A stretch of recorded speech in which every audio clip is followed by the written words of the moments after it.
Live from the CBS Broadcast Center in Los Angeles, this is CBS 2 News at 11 p.m. New security video shows a terrible collision that has put two little girls in the hospital tonight fighting for their lives. Police are blaming two street racers for that crash. One of the racers is in custody, but the other one still on the run. CBS 2's Tom Wade is live in South LA with a video police hope will help find that driver. Tom? Yeah, that's right, Sharon and Jeff. The video is obviously very tough to watch. As detectives put it out there, they're hoping, though, that people look at it because they need some leads. This all happened here at Hoover and Florence at this corner that you see on your screen. And the street racer who caused this crash is still out there. Security video captured the horrific collision. Police say street racers blazing down the road smashed the red car, sending it into a utility pole. Inside were two 9-year-old girls and the 24-year-old driver. My instinct was, hey, nobody's helping them out, so I came outside. Kevin Lopez was working at a restaurant just feet from the accident scene. The girls were very damaged. What happened? Children, right? Yeah, the children were babies. They were babies. They were hurt pretty bad. Yeah, trust me, it hurt me. The driver of one of the racing vehicles was also taken to the hospital, but the other driver did not stop. This is video of that driver in a Mustang leaving the scene. It was last seen in the area of 73rd and Figueroa. You were able to hear the other car. You could hear them racing. You can hear the racing. The little girls are still in critical condition. Kevin says he will not be able to get the image of their injuries out of his head. What really hit me was the little girl that was in the passenger seat. I thought she was in, but I saw her eyes move a little, so then I was like, you know what, I'm not gonna let her in this position. So I put my prayers for them,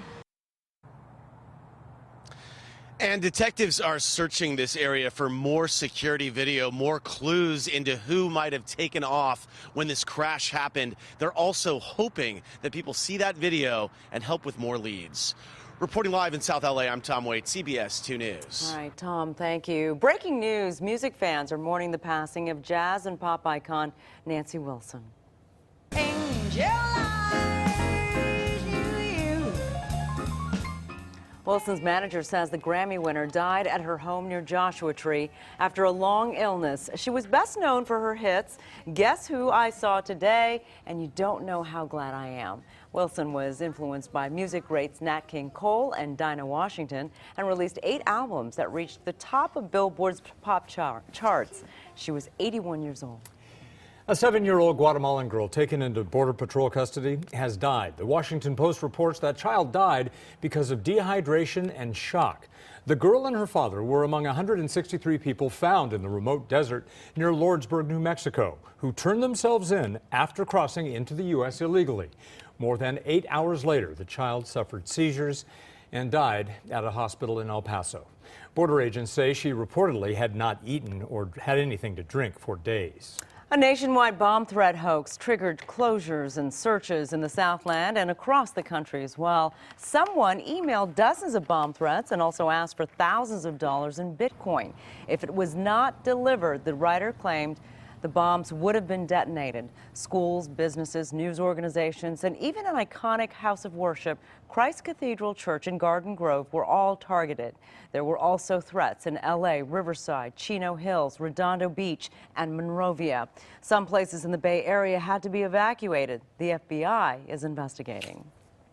They are 5 weeks into the overwhelming task of rebuilding their lives after the worst wildfire in modern Los Angeles County history. Tonight, people who lost everything in the Woolsey Fire came together to get some answers on the recovery. CBS 2's Hermela Aragawi was at that forum and joins us from Calabasas tonight. Hermela? Good evening. Well, people got some general information about things like debris cleanup and rental assistance, but they say that is not the problem. Where they get upset is when it comes to sorting out the details. Frustrated and overwhelmed, these are some of the hundreds of people who lost homes in the Woolsey Fire.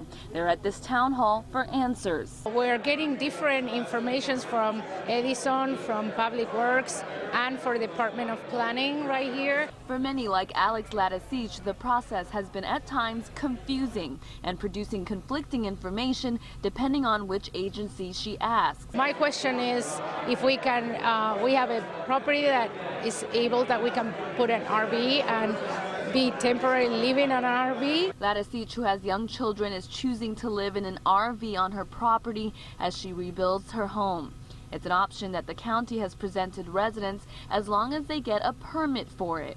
Michael Zaka is trying to start the process of rebuilding, but he says he's running into obstacles. I just heard the fire department say they're not going to ease any rules, and I heard the building department say they're going to ease rules. Well, what good's it do to make half of a cake? Zaka says the process has been stressful. If they require a 20-foot road now, and when you built your house you only needed a 15-foot road, and you got a mountain and a cliff, it makes it financially impossible to build a property.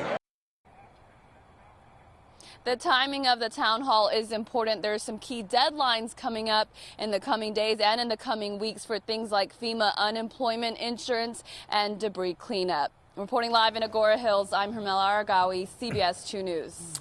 Mela, thank you. There is a new push tonight to make one popular Orange County beach a little safer. The Laguna Beach Police Department is going to be adding 2 officers to patrol Main Beach and Heisler Park 7 days a week. Police have responded to about 1,500 calls in that area just so far this year.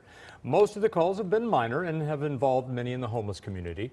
One problem some feel the city should tackle. I do think that it's important to have an increased presence for law enforcement to keep everyone safe, but it's equally and maybe more important to address the homelessness crisis. It's going to cost the city about $155,000 each year to beef up those patrols. Now, following the money as the Trump administration deals with a new criminal investigation. The Wall Street Journal reporting federal investigators have questions about the $100 million raised for President Trump's inauguration. CBS 2 political reporter Dave Bryan joins us now with what prompted this investigation. Dave? Well, a lot of these investigations are piling up, and there's a new angle tonight about where some of that money might be coming from. The Journal reporting tonight that the new investigation into whether the Trump inauguration fund was a pay-for-play scheme, something like that, began after the FBI raids on the home and office of Trump attorney Michael Cohen. Among the items reportedly seized by investigators was a recording of a phone call where the inauguration funding and spending was discussed by some big money folks.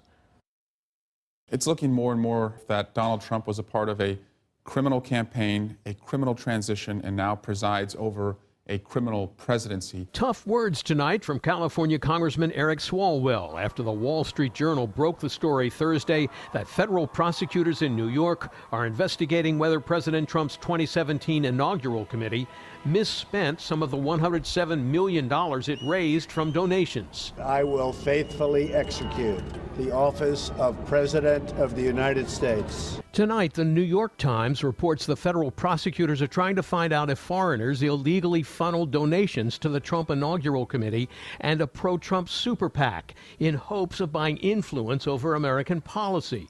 The chairman of the Trump inaugural committee, who was appointed by Trump himself, was Los Angeles billionaire and financier Thomas Barrack, one of Mr. Trump's closest friends who has strong financial ties to several Arab nations in the Middle East.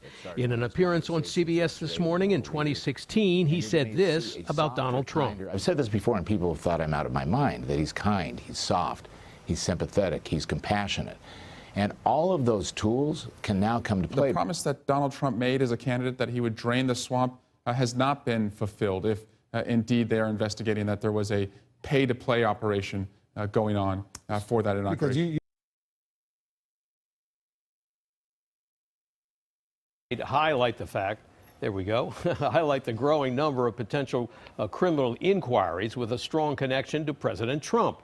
That includes the Russia collusion investigation and the hush money paid to silence accusations of alleged extramarital affairs that could have sunk Trump's presidential campaign. Sharon, back to you. All right, Dave, thank you. A popular spot to see homes decked out in Christmas lights in the Inland Empire will now be off limits to pedestrians and bicyclists starting tomorrow. And that, of course, could ruin some families' plans. CBS 2 Inland Empire reporter Nicole Comstock is live in Rancho Cucamonga to explain. Nicole? That's right. The city says this is all in an effort to make this event safer for the thousands of families that come out to this every year. But plenty of those families that we spoke with tonight said if they can't walk through this light display in the future, it just won't be the same. For so many families here in Rancho Cucamonga, walking the thoroughbred light display has been a holiday tradition for generations. But now that so many people, thousands, come through these streets each weekend, some of them making the trek from LA, Orange, and San Diego counties, the city created a drive-through only ordinance. Starting this Friday from 5 p.m. to 11 p.m., you will no longer be able to walk through the Christmas display here. And if you do, you could receive a citation from sheriff's deputies. This is why the city says it's cracking down. And they're distracted by the lights that are around them. Sometimes kids get away from their parents and they walk in front of these vehicles, and we're preventing any type of tragedy that may occur.